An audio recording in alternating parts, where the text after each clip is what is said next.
In the winter of 1852, deep in the Georgia lowcountry where the cypress trees grow from black water and the mist never fully lifts, there lived a doctor who collected more than specimens. Dr. Alistair Finch was a man of science, they said, a healer, a pioneer in the field of anatomical research. But in the slave quarters of Cypress Bend Plantation, they whispered a different name for him. They called him the body-hungry Haint. The air in those swamplands carries secrets like spores, spreading whispered truths from cabin to cabin in the dead of night. Stories of people who entered the main house for medical treatment and were never seen again. Tales of screams that echoed from beneath the floorboards, muffled by earth and stone but still audible to those who knew how to listen. Rumors of a ledger written in blood, documenting experiments that would have made the devil himself recoil in horror.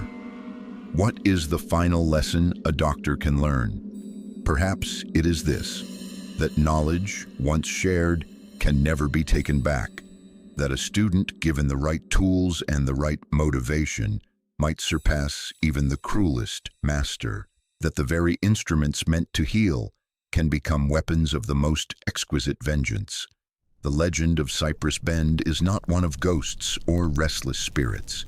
It is the story of a surgery performed in reverse, a procedure that inverted the natural order of physician and patient, master and slave, predator and prey. It is the tale of an enslaved man named Isaiah who learned his master's craft so well that he could use it to deliver the most precise, the most personal, the most poetic justice imaginable. Before we go on, tell me in the comments where you are watching from. If this is your first time here, subscribe because the story I am about to tell goes beyond anything you can imagine. This is not a simple story of rebellion or revenge. This is a chronicle of how knowledge itself can become corrupted, how the noble art of healing can be twisted into something monstrous, and how the very foundations of trust between doctor and patient can become the bedrock of unspeakable horror. The master was a doctor, respected by his peers and feared by his subjects. The operating theater was his own secret dungeon, carved from the earth beneath his grand plantation house. And when the final lesson was taught, it was written not in textbooks, but in blood on a stone floor, surrounded by the very instruments that had once promised healing. The tools of surgery are remarkably similar to the instruments of torture. A scalpel can save a life or end it. A bone saw can repair or destroy. The difference lies not in the metal itself, but in the intention of the hand that wields it. On that February night in 1852, intention and justice became one and the same. But to understand the surgery, you must first meet the surgeon. The Georgia Lowcountry in 1851 was a place where civilization fought a losing battle against the wild, where the veneer of gentility barely concealed the primitive savagery that lurked beneath the surface of polite society. Here in Blackwater County, the land itself seemed to conspire with those who would hide their darkest deeds. Cypress swamps stretched for miles in every direction, their black waters reflecting nothing but Spanish moss and shadow, their surfaces broken only by the occasional snout of an alligator or the bleached bone of some long-dead creature. The air hung thick with moisture and the smell of decay, a natural miasma that seemed to swallow sound and light alike. Travelers who ventured into these wetlands spoke of a oppressive silence, broken only by the distant splash of something large moving through the water, the rustle of unseen creatures in the undergrowth, and the mournful cry of birds that seemed to mourn for sins not yet committed. Cypress Bend Plantation sat like an island of supposed civilization in this watery wilderness, accessible only by a single treacherous road that wound through the marshes like a serpent seeking prey. To reach it, visitors had to navigate past alligator slides and bottomless peat bogs, through groves of trees so ancient and twisted they seemed to watch travelers with malevolent intent. The road itself was more of a raised causeway, built from oyster shells and slave labor, constantly threatened by the encroaching waters that seemed determined to reclaim what had been stolen from their domain.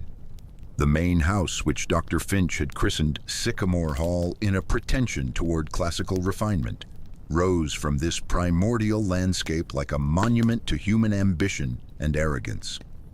3 stories of pristine white columns and gleaming windows, it presented itself as a bastion of civilization and learning, a place where the highest ideals of Southern society could flourish far from the corrupting influences of urban life. Gas lamps burned in every window at night, casting warm, inviting light across manicured gardens and carefully tended lawns that had been carved from the swamp through sheer force of will and abundant enslaved labor. From a distance, especially in the golden light of sunset, Sycamore Hall looked like something from a romantic painting, a vision of pastoral perfection that spoke to the highest aspirations of the planter class. But the swamps that surrounded Sycamore Hall served as more than mere scenery. They were a natural prison, a place where sounds were muffled and secrets could be buried beneath layers of peat and time. Here, a man could conduct his work far from prying eyes, far from the moral constraints that might govern his actions in more civilized surroundings. The isolation was complete, the control absolute. The enslaved quarters sat a respectful distance from the main house, close enough for convenient labor, but far enough to maintain the illusion of separation between the civilized world of the masters and the supposedly primitive existence of their human property. Neat rows of wooden cabins housed nearly 200 souls, men and women who worked the rice fields and maintained the elaborate fiction of Cypress Bend as a model plantation. In this place, where the natural world seemed to hunger for human flesh and the very air whispered of hidden horrors, a doctor could pursue his research without interference. Dr. Alistair Finch arrived at Cypress Bend in 1849, a man of 35 years with ambitious plans and flexible morals, carrying with him the credentials of the finest medical schools and the burning desire to push the boundaries of human knowledge beyond the limits imposed by conventional ethics. Educated at the prestigious institutions of Charleston and Edinburgh, he possessed a brilliant mind hampered by a singular obsession: understanding the internal machinery of human beings in ways that no living physician had ever attempted. His public face was that of a progressive healer, a man dedicated to advancing the cause of medical science in the American South. He published papers in respected journals, corresponded with leading physicians across Europe and America, and spoke eloquently at medical conferences about the tragic shortage of cadavers for legitimate research. His writings reflected a deep concern for the primitive state of surgical knowledge in rural areas and the urgent need for more systematic study of human anatomy. To his peers in the medical establishment, Dr. Finch represented the future of Southern medicine, scientifically rigorous, morally upright, and blessed with the financial resources necessary to pursue pure research without the corrupting influence of commercial concerns. He established a small clinic on the plantation grounds, treating not only the white families of the county, but occasionally, in carefully publicized acts of charity, the enslaved population as well. But Dr. Finch's true interests lay deeper than surface healing, in realms of knowledge that respectable physicians dared not explore.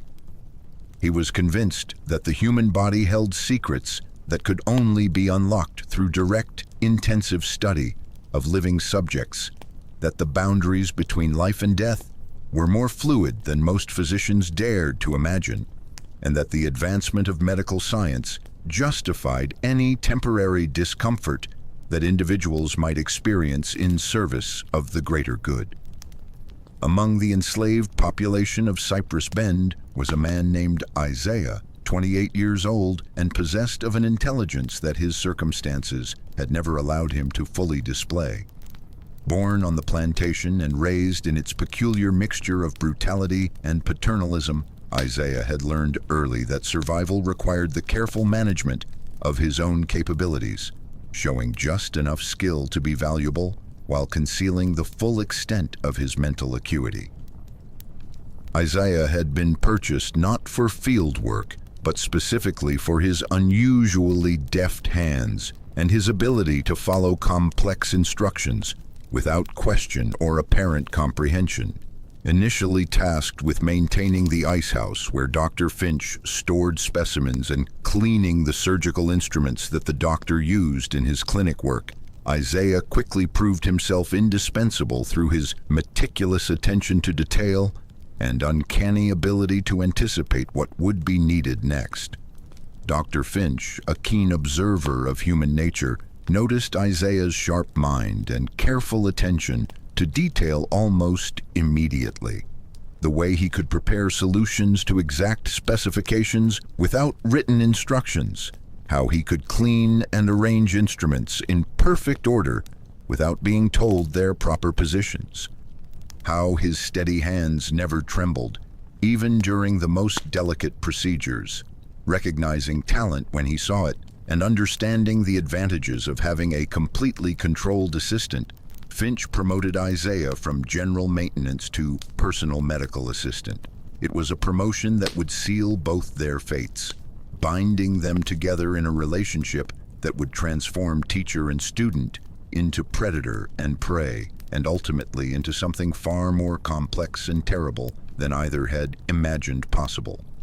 In the slave quarters of Cypress Bend, knowledge was passed in whispers, and warnings were wrapped in stories that might have been dismissed as superstition by outsiders, but which served as essential survival information for a community whose very existence depended on reading the hidden currents of white intentions and moods.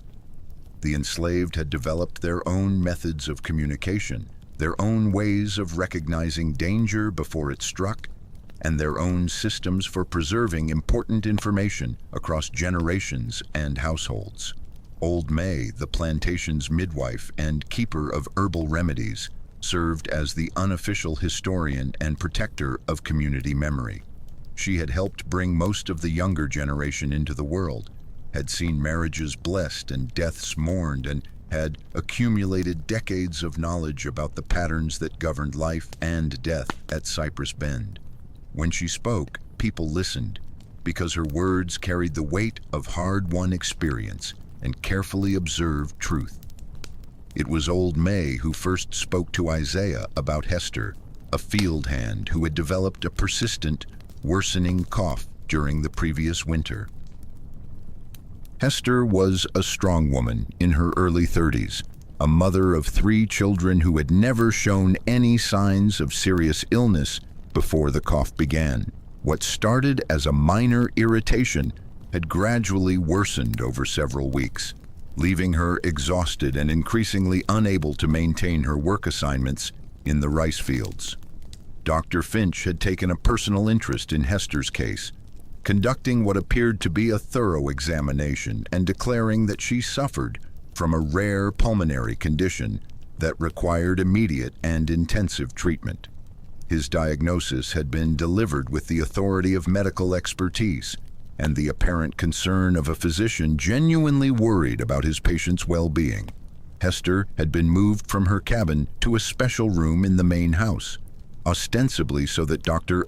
Finch could monitor her condition around the clock and provide whatever treatment her mysterious illness required. For 3 days, the other enslaved people could hear her coughing echoing from the upper floors, a harsh, racking sound that seemed to grow worse rather than better despite the intensive medical attention she was supposedly receiving. Then, on the 4th morning, the coughing stopped, completely, suddenly, in a way that suggested not recovery, but something far more final. The official story, delivered by Dr. Finch himself during his next visit to the quarters, was that Hester had made a remarkable recovery during the night.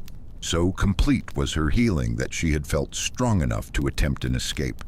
slipping away from the plantation before dawn and vanishing into the swamps that surrounded Cypress Bend.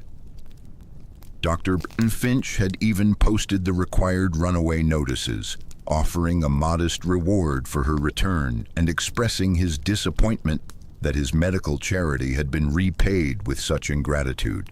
But Old May knew Hester better than Dr. Finch did, knew her as a woman with deep roots in the community and profound attachments to her children and extended family. Hester was not the type to abandon everything and flee into certain death. Not when her children needed her, not when she had never expressed any desire to escape, not when the swamps held nothing but alligators and starvation for a lone fugitive.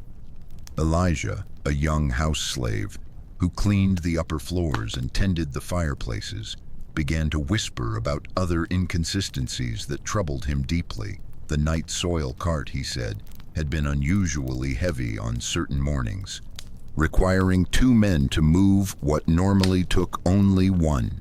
Dr. Finch had personally supervised its disposal on these occasions, directing that the contents be dumped in the deepest parts of the swamp rather than the usual composting areas where the waste could serve as fertilizer for the plantation's crops.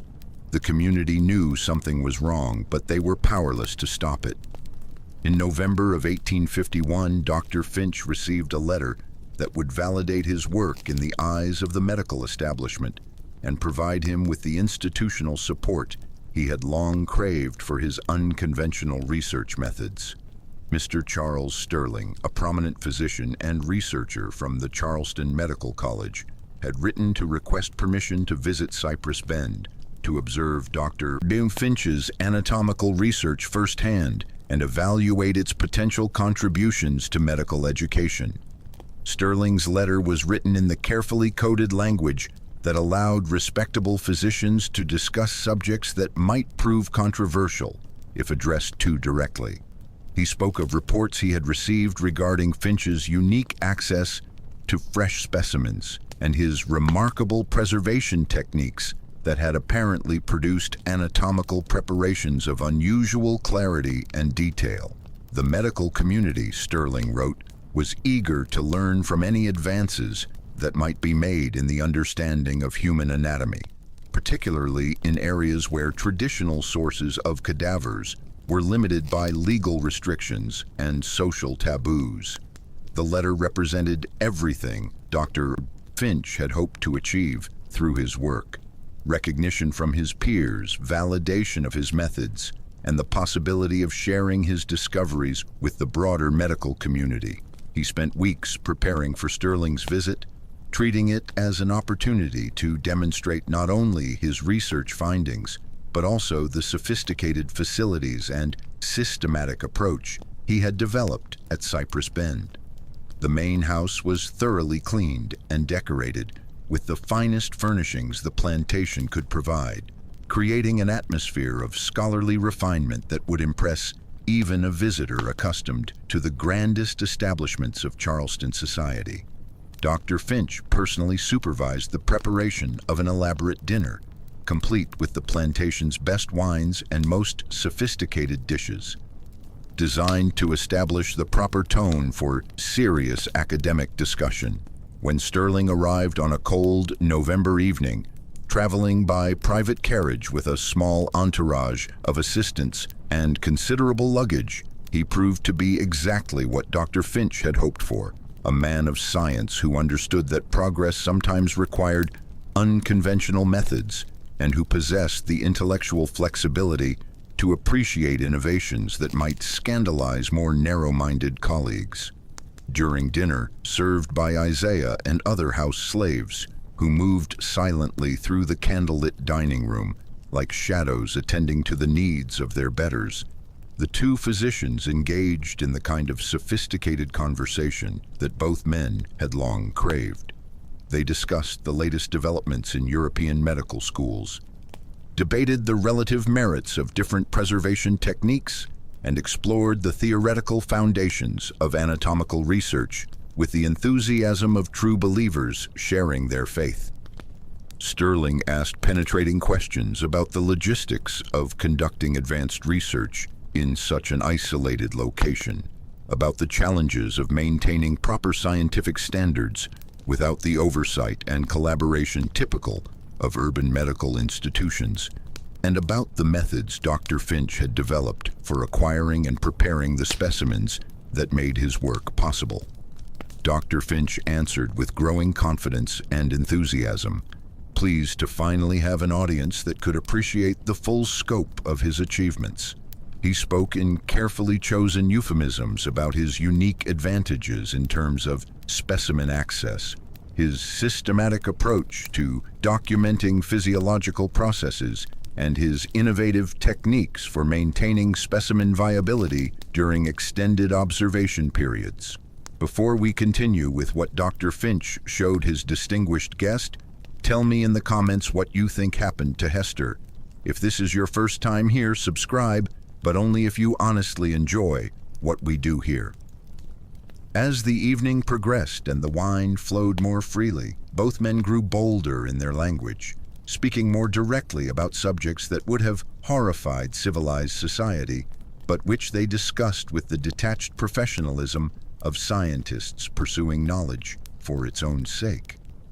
Tomorrow, Dr. Finch said as the evening wound to a close, raising his glass in a toast to scientific progress. I would be delighted to show you my research facilities.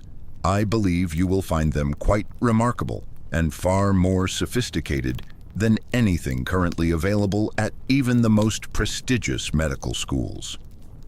That night, Sterling would be given a demonstration that would forever change his understanding of what was possible in the pursuit of medical knowledge. The following evening, as the sun set over the cypress swamps and darkness began to claim Sycamore Hall, with the inexorable certainty of a rising tide, Dr. Finch led his distinguished guest through a door that few living souls had ever seen opened, hidden behind a false panel in the main library, constructed with the kind of meticulous craftsmanship that betrayed months of careful planning. A narrow stone staircase descended into the bowels of the plantation house like a throat swallowing secrets. Isaiah had spent the entire afternoon preparing what Dr. Finch euphemistically referred to as the research facility, working with the methodical precision that 3 years of experience had taught him was essential to his survival.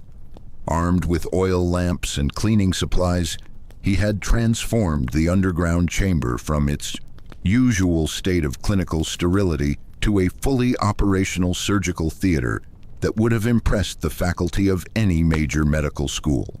The underground chamber represented an engineering marvel that must have cost Dr. Finch a considerable portion of his inherited fortune to construct.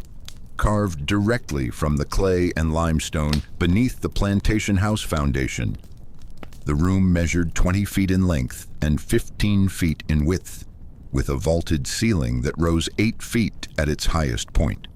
The walls had been lined with dressed stone and covered with a lime wash that could be easily cleaned and disinfected.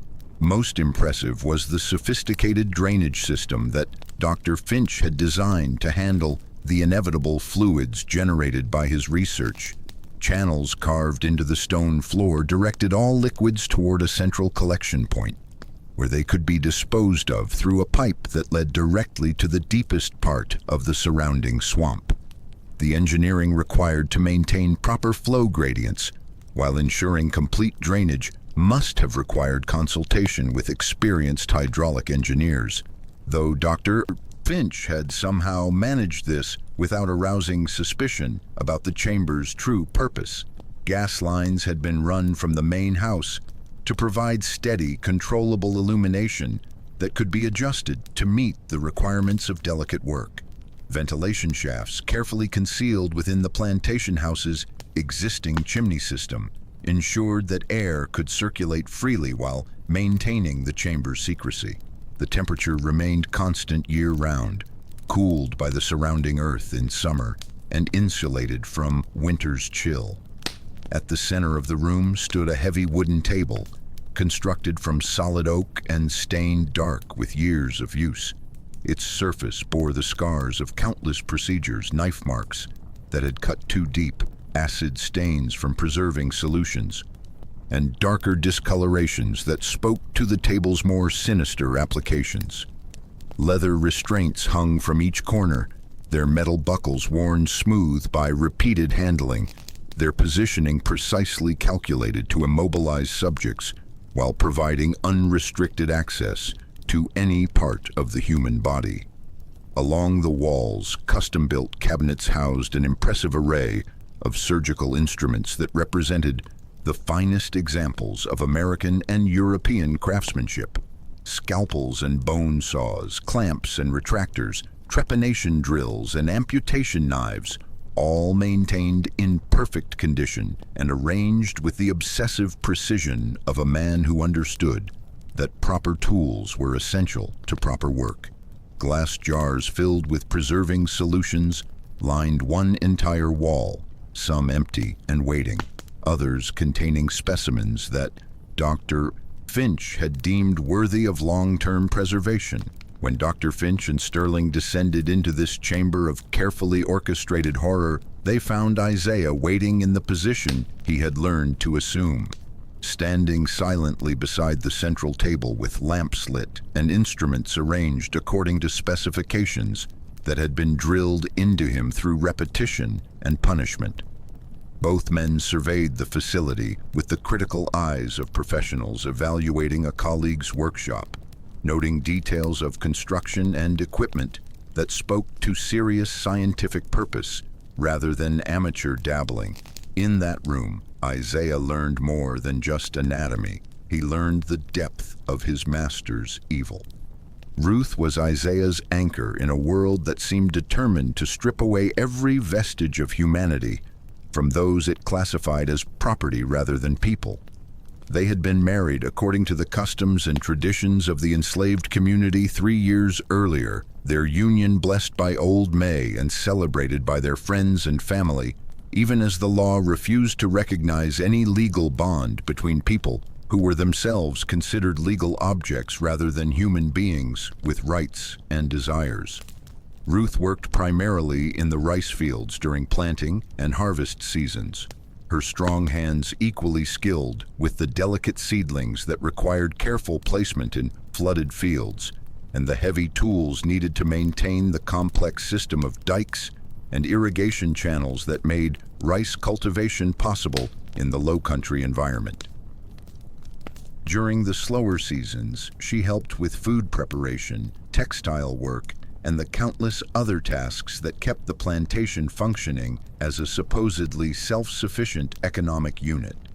Their relationship provided both of them with something precious and rare in the brutal world of chattel slavery: genuine human connection based on mutual affection and respect, rather than the calculated alliances that often characterized relationships between people who lived under constant threat of separation through sale or punishment.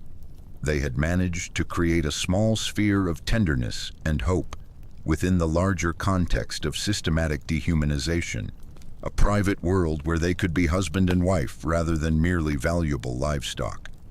In December of 1851, Ruth developed a cough that began as a minor irritation but gradually worsened over several weeks, growing from an occasional throat clearing to a persistent, racking sound that kept her awake at night and left her increasingly exhausted during the day.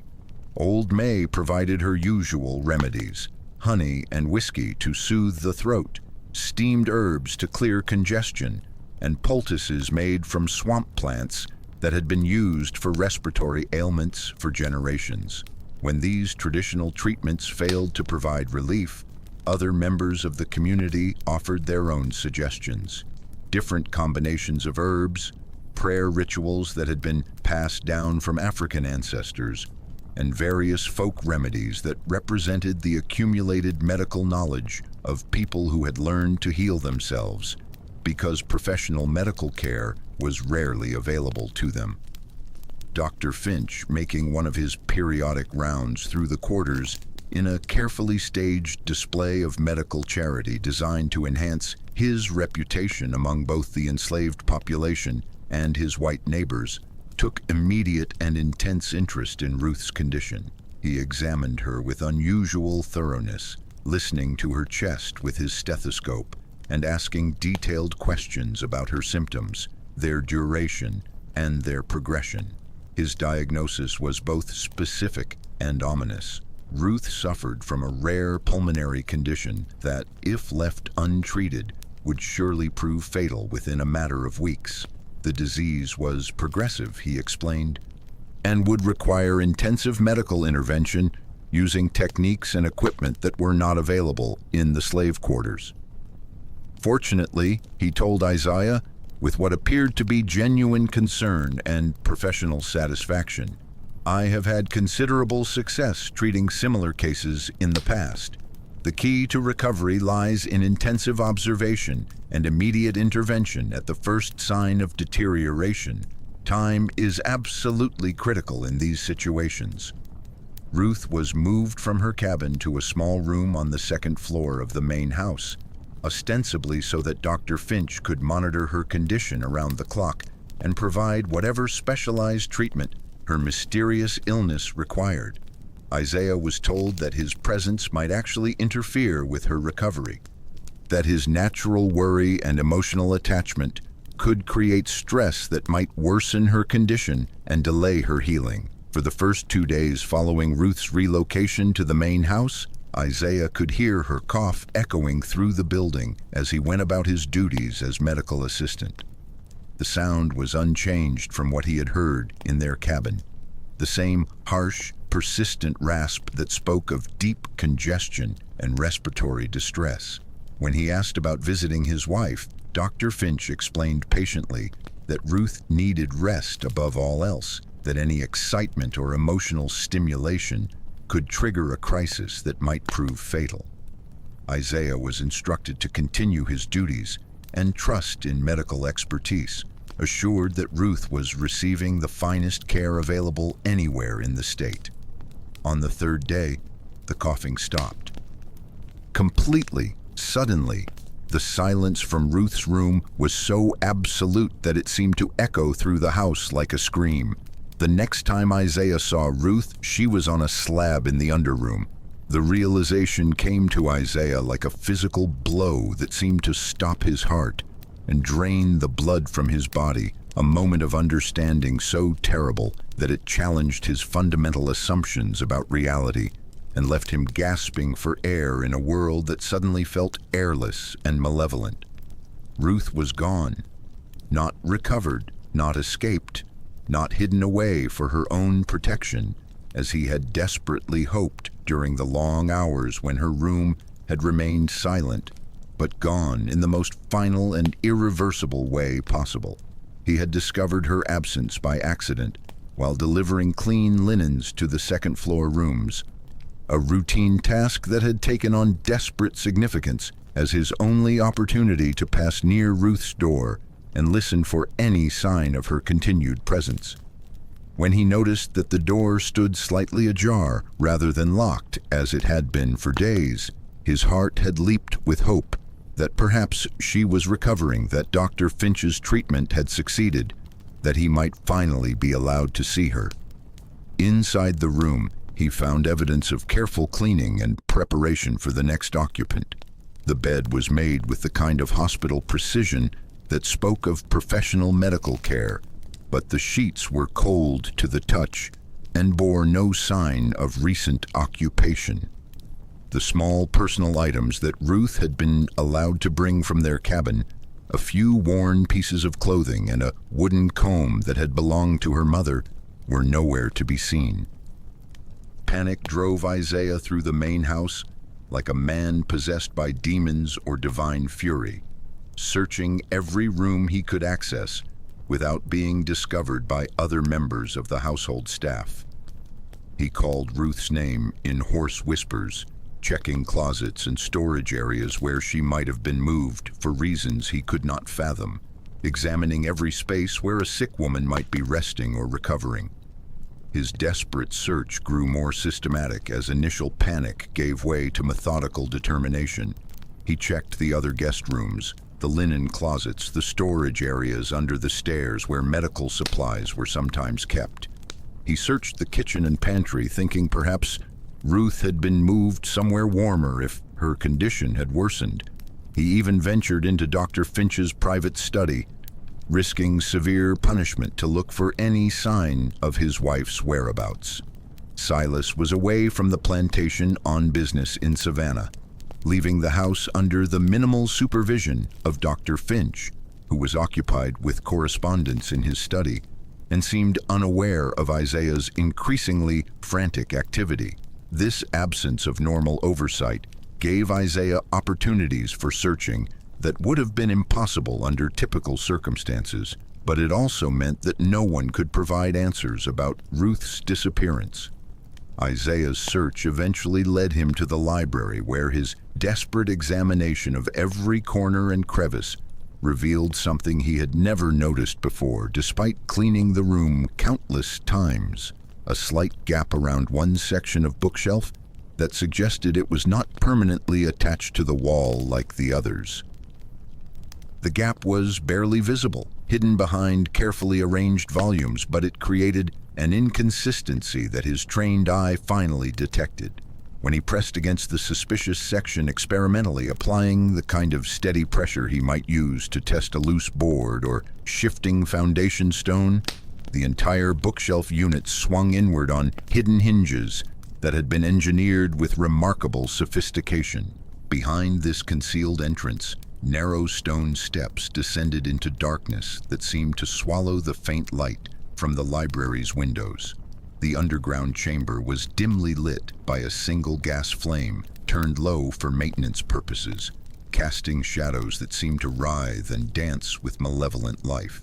The central table had been scrubbed clean with lye soap and surgical spirits, but the sharp smell of antiseptic chemicals could not entirely mask the underlying odors that spoke of purposes far removed from legitimate medical research.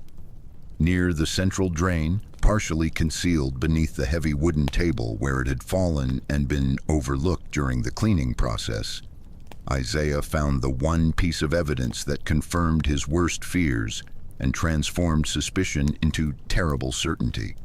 A simple hairpin made from bent wire, the kind that Ruth wore to keep her hair neat while working in the fields. In that moment of discovery, the student decided it was time for the master's final lesson. Dr. Alistair Finch was a methodical man who believed deeply in the importance of proper documentation, understanding that scientific research without careful records was merely butchery disguised as medicine. That true advancement of knowledge required systematic observation and precise notation of every significant detail. Every procedure he performed, every observation he made, every hypothesis he tested was recorded in a leather-bound ledger that he kept locked in the bottom drawer of his mahogany desk, secured with a brass lock whose key hung on a thin gold chain around his neck, never removed except when he needed to make entries in his most private and valuable records. Isaiah had seen the ledger many times during his 3 years of service as medical assistant, had even been present when Dr. Finch made notations in it, following particularly interesting procedures, but he had never been permitted to examine its contents directly or even to handle it during the cleaning and organization of the doctor's study. The ledger was treated as sacred text, more valuable than any of the expensive medical books that lined the office walls, more important than the surgical instruments that represented thousands of dollars in specialized equipment.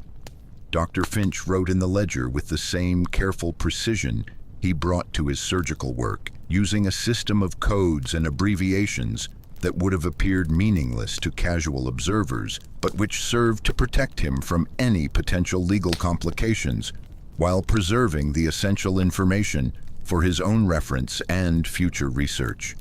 The writing was done in a cipher of his own devising, combining medical terminology with personal shorthand and numerical codes that could be interpreted only by someone with intimate knowledge of his methods and objectives.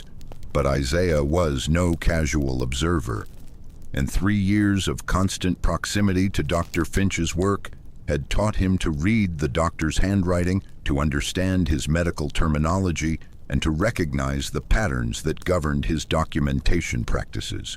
When grief and rage finally drove him to pick the lock on the desk drawer, using skills learned from necessity in a world where enslaved people often needed to access things their masters preferred to keep secure, Isaiah discovered that he could decipher the ledger's contents with horrifying clarity. The entries were organized by date and subject number rather than the names of the people who had been reduced to raw material for Dr. Finch's research. A dehumanizing system that allowed the doctor to maintain scientific objectivity while conducting procedures that would have been impossible if he had continued to think of his subjects as human beings deserving of compassion and respect. Subject 1 through Subject 43 were listed in chronological order, each accompanied by detailed information about acquisition methods, physical condition upon arrival, procedures performed, observations recorded, and final disposition of remains. The clinical language could not disguise what Isaiah was reading as he turned page after page of meticulous documentation, a systematic record of murder disguised as medical research, a catalog of crimes committed in the name of scientific advancement, a testament to the complete moral corruption of a man who had sworn to heal rather than harm. Subject 43 was listed with an acquisition date that corresponded exactly with the day Ruth had been moved from the slave quarters to the main house for what Dr. Finch had described as intensive medical treatment for her respiratory condition. Her symptoms were described in precise medical terminology, her physical characteristics documented with the thoroughness of a livestock examination, her responses to various stimuli recorded with the detached professionalism of a scientist studying the behavior of laboratory animals. The subsequent entries chronicled the progression of her treatment in terms that made Isaiah's hands shake with fury as he read details of procedures that had no legitimate medical purpose, experiments designed to satisfy Dr. Finch's curiosity about human anatomy and physiology rather than advance any genuine healing art. The notes revealed that Ruth had remained conscious and aware for far longer than Isaiah had dared to imagine, that her suffering had been prolonged and systematic, that her death had been preceded by hours of agony that served no purpose except to feed Dr. Finch's insatiable hunger for forbidden knowledge. But Ruth was not the first victim, nor would she have been the last if Isaiah had not intervened. The ledger contained 42 previous entries representing 42 people who had disappeared from Cypress Bend over the past 2 years, their absences explained away with convenient fictions that the broader community had accepted because enslaved people were expected to disappear through sale, escape, or death from the harsh conditions that governed their existence. The ledger was a record of death, but Isaiah would use it as a blueprint for justice.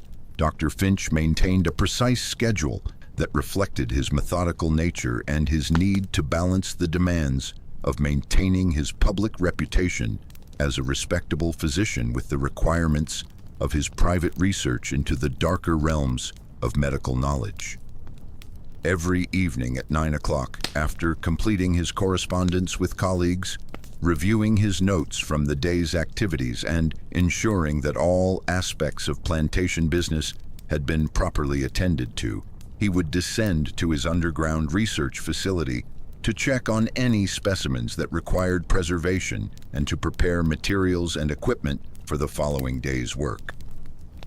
This routine had become so predictable over the months since the facility's completion that Isaiah could have set his watch by it, and indeed had learned to time his own activities around the doctor's movements to avoid any possibility of unwanted encounters or awkward questions about his presence in areas where enslaved people were not normally permitted to venture without specific instructions and supervision.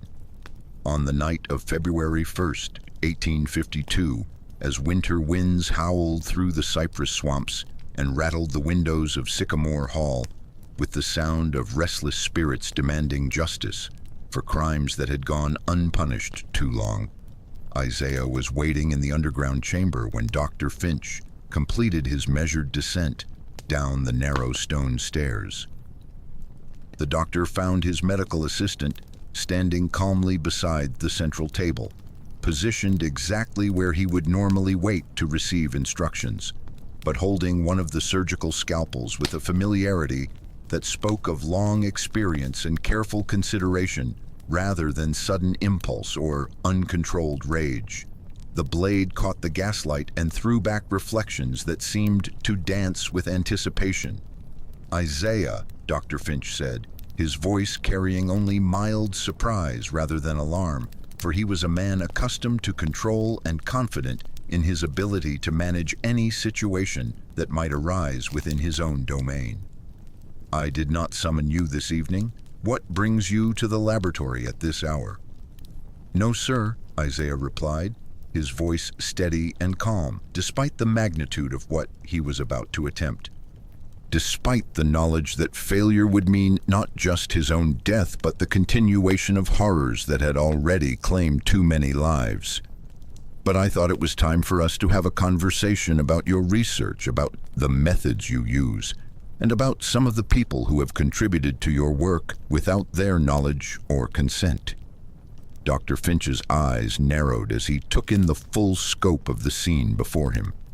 His slave holding a weapon, standing in a position that effectively blocked the most direct route to the stairs, speaking with an articulation and confidence that revealed the intelligence he had always suspected but never fully appreciated.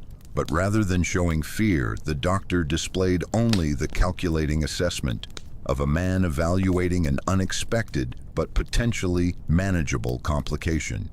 "I see," Dr. Finch said slowly, his mind already working through various strategies for regaining control of the situation.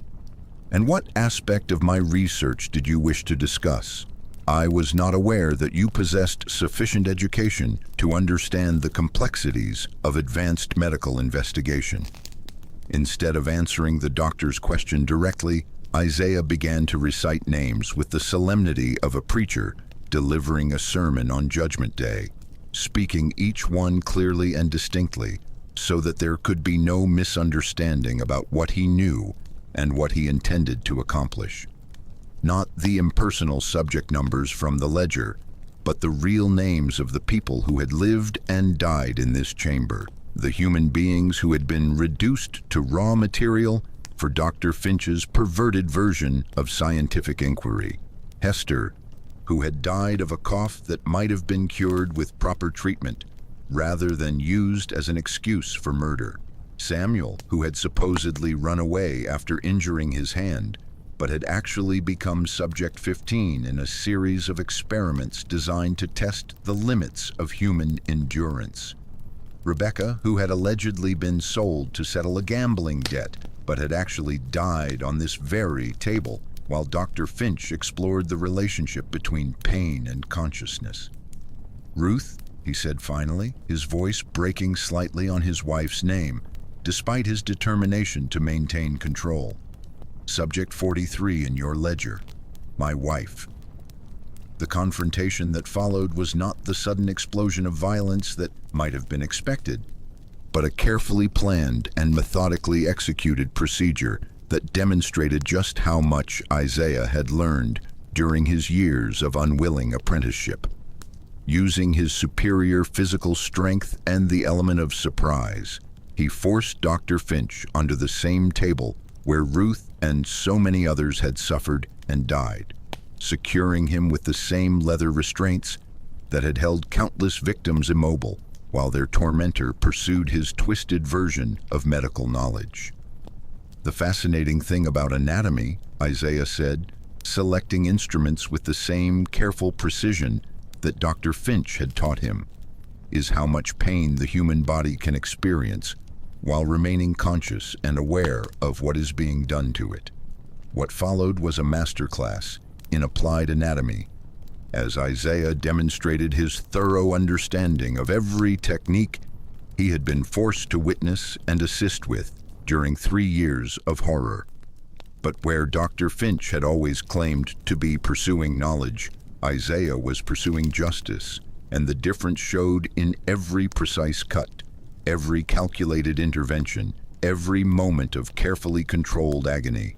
When they found the doctor, the only thing missing was the one man who knew how it was done. The official story of Dr. Alistair Finch's death, as reported in the February 12th edition of the Blackwater Ledger, was both simple and tragic, the kind of narrative that allowed the community to process the loss of a prominent citizen without confronting uncomfortable questions about the circumstances surrounding his demise. The esteemed physician had succumbed to a sudden and virulent fever, most likely contracted during his charitable work among the enslaved population of Cypress Bend, where disease and poor living conditions created constant health challenges that required the attention of qualified medical professionals. The obituary, written in the flowery language typical of 19th century journalism, praised Dr. Finch's contributions to anatomical research and his progressive approach to treating patients regardless of their social status or economic condition. His dedication to advancing medical knowledge through systematic observation and documentation was held up as an example of the highest ideals of the healing profession, while his willingness to work among the enslaved population was presented as evidence of his Christian charity and moral superiority. Colleagues from the Charleston Medical College were quoted expressing their profound sense of loss at the death of such a promising researcher, a man whose work had the potential to advance Southern medicine and establish the region as a center of scientific innovation equal to the great medical schools of Europe and the northern states. Plans were announced for a memorial service to be held at the college, and discussions began immediately regarding the establishment of a scholarship fund in Dr. Finch's name to support future research into anatomical science. But the truth, as Isaiah would discover too late to save himself from its consequences, was far more complex and sinister than the simple narrative of a good man struck down by disease in the prime of his career. The medical establishment that had enabled and encouraged Dr. Finch's crimes had no intention of allowing his death to expose their complicity or threaten their access to the valuable research materials he had accumulated through years of systematic murder. Mr. Sterling, who had witnessed and approved of Dr. Finch's methods during his visit to Cypress Bend, received word of his colleague's death while still traveling back to Charleston, his mind full of plans for incorporating Dr. Finch's techniques and findings into the medical college's curriculum. His immediate response was not grief or horror at the loss of a friend, but cold calculation about how to manage the situation in a way that would protect the institution while preserving access to invaluable research materials. In a confidential letter to the Medical College Board of Directors, Sterling argued that the circumstances surrounding Dr. Finch's death, while tragic, provided an unprecedented opportunity to acquire a collection of anatomical specimens and documentation that represented years of groundbreaking research into human physiology and anatomy. The key to managing the situation successfully, he wrote, was absolute discretion and the avoidance of any investigation that might raise uncomfortable questions about Dr. Finch's research methods or sources of specimens. A thorough inquiry into the doctor's death might expose research practices that, while scientifically valuable, could be misunderstood by laypeople who lacked the education and sophistication necessary to appreciate the legitimate scientific purposes that justified temporary discomfort for individual subjects. Far better to accept the fever narrative and focus on preserving the fruits of Dr. Finch's work for the benefit of future medical education and research. Within days of Dr. Finch's death, a team of representatives from the Charleston Medical College arrived at Cypress Bend with wagons and packing materials, working quickly and efficiently to catalog and remove the entire contents of the underground research facility. The operation was conducted with military precision, and within a week, no trace remained of the chamber where so many had died in the name of advancing human knowledge. The enslaved population of Cypress Bend, including Isaiah, was sold at public auction to settle the plantation's debts. Their dispersal to different owners across multiple states, ensuring that any witnesses to Dr. Finch's crimes would be scattered beyond the possibility of coordination or collective testimony. So did Isaiah escape with his life, or was he simply traded from one hell to another? Time, that great destroyer of inconvenient truths and uncomfortable memories, began its slow but inexorable work of consuming the evidence of what had transpired at Cypress Bend, erasing the physical traces of Dr. Finch's crimes while transforming the reality of systematic murder into the safer narrative of local folklore and whispered legend. Without its master's guiding hand and financial resources, the plantation fell into economic ruin within months of the doctor's death, its carefully maintained facade of prosperity crumbling as quickly as a house built on foundations of sand and blood. The new owners, distant relatives from Savannah, who had inherited more debt than assets, made half-hearted attempts to maintain the rice fields and restore profitability to an enterprise that had never been primarily concerned with agricultural success. Their hearts were not in the work of plantation management, and their resources were insufficient to overcome the economic challenges that had been masked by Dr. Finch's personal wealth and obsessive attention to detail. By 1855, Sycamore Hall stood empty, its windows boarded up to keep out the weather and the increasingly bold wildlife that emerged from the surrounding swamps to reclaim territory that had been temporarily stolen from their domain. The carefully manicured gardens grew wild, the ornamental plants choking on native vines that seemed determined to erase every trace of human presumption and artificial order. The enslaved community that had once worked the fields and maintained the elaborate fiction of Cypress Bend as a model plantation was scattered to plantations across Georgia, South Carolina, and Louisiana. Their memories of Dr. Finch's crimes dispersed like seeds carried by the wind to take root in new soil far from their original source. The systematic nature of the diaspora, whether intentional or coincidental, ensured that no single location retained enough witnesses to reconstruct the full scope of the horror that had unfolded in the underground chamber. The cypress trees that had given the plantation its name grew bolder in their master's absence, their roots reaching deep into soil that had absorbed more than its share of human blood and suffering. Spanish moss draped the empty windows like funeral shrouds, and the ever-rising waters of the surrounding swamp began to seep into the foundation of the main house, carrying with them the promise of eventual reclamation and the dissolution of all human artifacts.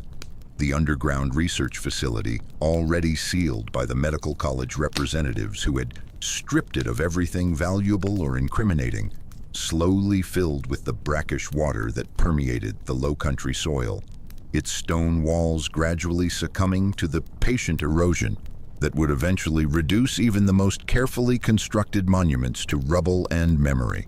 Local residents, both white and enslaved, began to avoid the ruins of Cypress Bend even during daylight hours, speaking in whispers of strange phenomena that seemed to emanate from the abandoned buildings. The sound of metal instruments clinking together in structures that had been stripped bare, muffled voices discussing medical procedures in the clinical language of the professional physician, and occasionally carried on the night wind, the anguished cries of someone begging for help that would never come. The official historical record, carefully maintained by institutions that had no interest in preserving uncomfortable truths about the methods used to advance medical knowledge, treated Dr. Alistair Finch as a minor but respectable figure in the development of Southern medicine during the antebellum period. His contributions to anatomical research were noted in medical journals and historical surveys. His tragic death from fever was cited as an example of a physician's dedication to his calling and his willingness to sacrifice his own safety for the welfare of his patients. The circumstances of his research, the sources of his anatomical specimens, and the methods he had used to acquire them were not examined too closely by historians who preferred more comfortable narratives about the past, stories that emphasized progress and enlightenment rather than the systematic exploitation and dehumanization that had made such progress possible. But some stories refused to stay buried in the peat. In 1968, during the height of the civil rights movement, when America was finally beginning to confront the long-hidden truths about its racial history, a team of folklorists from the University of Georgia embarked on an ambitious project to document the traditional music and oral histories that were rapidly disappearing as rural communities modernized and younger generations lost touch with the stories and songs that had preserved the experiences of their ancestors. The research team, led by Professor Margaret Thornton, traveled through the backwaters of the Georgia Lowcountry with recording equipment and notebooks, seeking out elderly residents who still remembered the spirituals, work songs, and narrative ballads that had served as both entertainment and historical record for communities that had been systematically excluded from official documentation of their experiences and struggles. Among the songs they recorded during a sweltering July afternoon in a small community near the ruins of what had once been Cypress Bend was a haunting spiritual known locally as Swamp Doctor's Lament, performed by an elderly woman named Celestine Washington, whose grandmother had lived through the slavery era and passed down stories that official history had chosen to forget or ignore. The song told the story of a doctor who collected more than medicine, a slave who learned to heal by first learning to hurt, and a final operation that reversed the traditional roles of patient and physician in ways that challenged fundamental assumptions about power, knowledge, and justice. The lyrics were layered with metaphors and biblical imagery that disguised their true meaning from casual listeners, while preserving the essential truth for those who understood the cultural context and historical references embedded in the verses. As interest in paranormal investigation and historical mysteries grew during the 1970s and 80s, the ruins of Cypress Bend began to attract urban explorers, ghost hunters, and amateur historians drawn by local legends that spoke of supernatural activity and unresolved tragedies that continued to manifest themselves long after the original events had faded from living memory.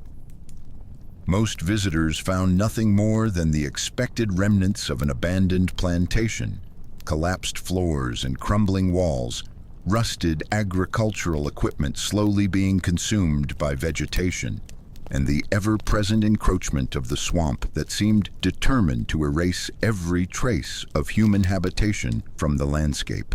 But some visitors reported experiences that defied easy explanation and suggested that certain locations retain psychic impressions of traumatic events long after the physical evidence has disappeared. Cold spots that persisted even during the hottest summer days, when the subtropical climate should have made such temperature variations impossible. The lingering smell of antiseptic chemicals in air that should have carried only the natural odors of decay and standing water. The sound of metal instruments clinking together with surgical precision in buildings that had been stripped bare of anything valuable decades earlier. One group of paranormal investigators working with electromagnetic field detectors and digital recording equipment in the area where historical records suggested the underground research facility had once existed, captured electronic voice phenomena that seemed to consist of medical terminology being recited in the calm, professional voice of someone conducting a clinical examination or educational demonstration. When the recordings were subjected to audio analysis by experts at the Georgia Institute of Technology, they were found to contain anatomical descriptions that were both highly accurate and deeply disturbing in their implications, suggesting knowledge of human physiology that went far beyond what would be expected from random environmental sounds or equipment malfunction. The story of Cypress Bend began to attract the attention of researchers studying the darker aspects of American medical history, scholars who were beginning to document the systematic exploitation of enslaved and marginalized populations by medical institutions that had justified horrific practices in the name of advancing scientific knowledge and training future physicians. These researchers found disturbing parallels between Dr. Finch's alleged crimes and documented cases of medical experimentation that had been conducted on enslaved people, prisoners, and other vulnerable populations throughout American history, suggesting that the legend of Cypress Bend, whether literally true in every detail or not, reflected real patterns of institutional abuse that had been systematically hidden from official historical records. Modern visitors to the area report that local residents, both white and African American, still avoid the site of the former plantation, especially after dark when the mists rise from the swamp and the boundary between past and present seems to blur in ways that make rational explanation difficult. The tools of the trade have changed, but the questions of ethics and exploitation remain as relevant today as they were in 1852. In the end, when all the legends have been told and all the evidence has been carefully examined and weighed against the standards of historical verification, when the ghost stories have been separated from documented fact and the oral traditions have been analyzed for their kernels of truth, only one indisputable piece of evidence remains to connect the official narrative of Dr. Alistair Finch's death to the whispered stories that have passed down through generations of families whose ancestors witnessed events that were never recorded in any official document or newspaper account.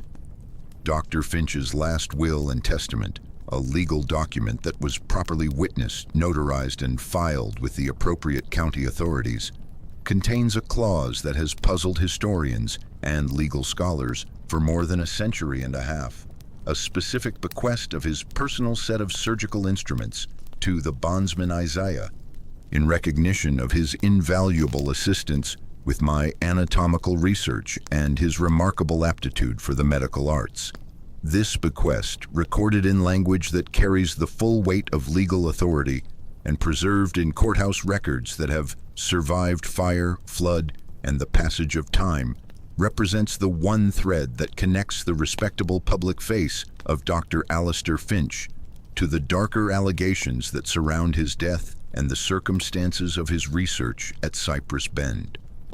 Why would a respected physician, a man who moved in the highest circles of Southern society and maintained correspondence with leading medical figures across America and Europe, choose to leave his most valuable professional tools to an enslaved man who was legally considered property, rather than a person capable of owning anything in his own right?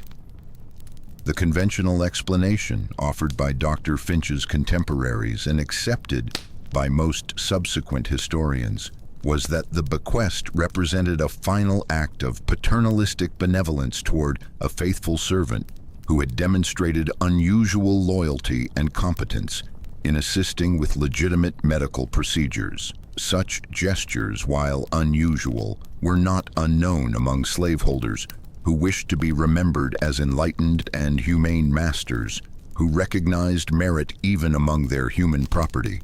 But those who know the full story, who have listened to the songs and studied the oral traditions that preserve truths too dangerous to record in official documents, understand the clause differently. They see it not as a gift, but as an accusation preserved in legal language that would survive long after the principals were dead and their secrets buried with them. The bequest was Dr. Finch's final twisted acknowledgement of the relationship between teacher and student, master and apprentice, victim and executioner. Even in death, even as he faced judgment for crimes that would never be prosecuted in any earthly court, he was claiming credit for Isaiah's education, while simultaneously implicating him in whatever procedures had taken place in the underground chamber beneath Sycamore Hall. The surgical instruments themselves vanished from the historical record as completely as Isaiah himself, their fate as mysterious as that of the man who inherited them through circumstances that official history has chosen to ignore or explain away. Perhaps they were sold along with Isaiah to the Louisiana sugar plantation that purchased him at the estate auction. Perhaps they were hidden away by someone who recognized their significance and understood that they were too dangerous to use and too valuable to destroy. Or perhaps Isaiah carried them with him into whatever freedom he might have managed to achieve, keeping them as a reminder of the darkest period of his life and the terrible knowledge he had acquired at such an unimaginable cost. In the folk songs that preserve his story, there are hints that he used what Dr. Finch had taught him to heal rather than harm, that he became a practitioner of the medical arts in communities that had no access to formal health care and no recourse but to trust in the knowledge of those who had learned anatomy through the most brutal possible education. The truth about Isaiah's ultimate fate may never be known with certainty, but the legend that surrounds him continues to resonate across the centuries because it speaks to fundamental human needs that transcend the specific historical circumstances of antebellum Georgia. It represents the belief that evil will eventually be punished, that the oppressed can become their oppressor's judge, and that knowledge, once shared, can never be fully controlled by those who originally possessed it. If this story has stayed with you, if it has made you think about the hidden histories that surround us and the comfortable narratives that allow us to avoid confronting uncomfortable truths about how our most cherished institutions were built, then consider subscribing. There are more stories like this one waiting to be told, more truths that have been buried but refuse to stay dead, more lessons that history tried to erase but that echo still in the songs and stories of those who refuse to let them be forgotten.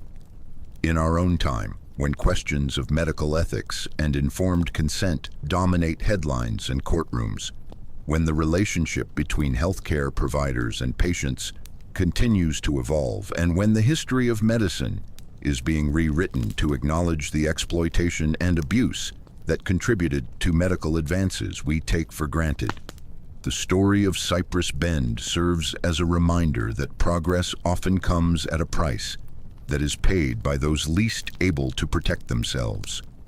The cypress trees that gave the plantation its name still stand in the Georgia Lowcountry, their roots reaching deep into soil that holds more secrets than we will ever fully uncover, their Spanish moss-draped branches swaying in breezes that carry whispers of stories that demand to be remembered even when official history would prefer to forget them. But perhaps that is as it should be. Some knowledge comes at too high a price to be celebrated. Some truths are too terrible to be preserved in monuments or textbooks.